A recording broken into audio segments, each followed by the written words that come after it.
Hello everyone, this is Mark again. How are you today? By the time you finish watching this English lesson, you will have learned how to use an adverb of time. In this lesson, I'm going to actually talk about by the time. By the time is an adverb of time and it means before. We can use it in the past, in the present, and in the future. Let's look at my introductory sentence again.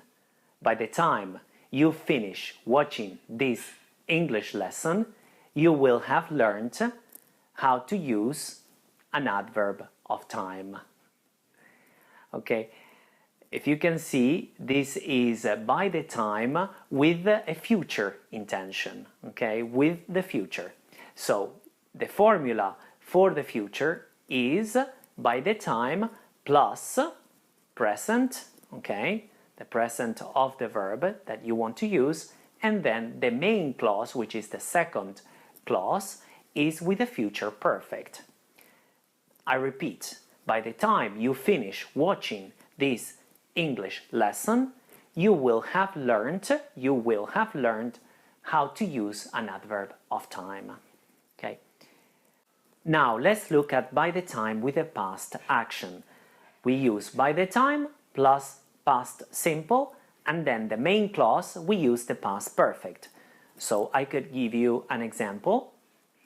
By the time I arrived home, she had already gone away. Okay, this could be the example.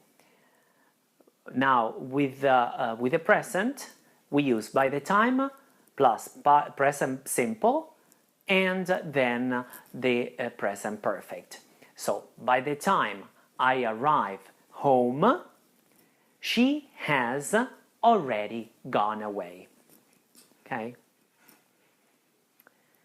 Now let's look at by the time in a timeline.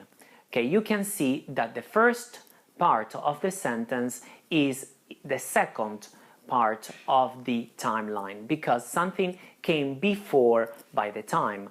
Okay, so the example that I gave you was by the time you finish watching this video, okay, or this English lesson, you will have learned an adverb of time.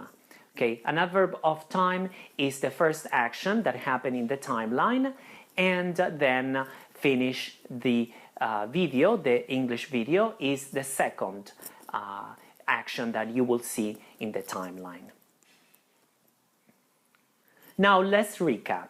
I said by the time means before and is an adverb of time. We use it in the present, in the past, and in the future. You have to pay attention to the different types of formulas that we use with different tenses. So for the present, we use by the time plus present simple, and the main clause we use the present perfect. For the past action, we use by the time plus the past simple, and then the past perfect in the second clause, in the main clause, okay? And for a future action, we use by the time plus the present simple plus in the main clause, okay, we use the future perfect. Okay, so now I have a question for you. What will you have studied by the time you finish university? What will you have studied by the time you finish university? So have a nice day. I hope you enjoyed this video. Please share it, and I see you next time. Take care. Bye-bye.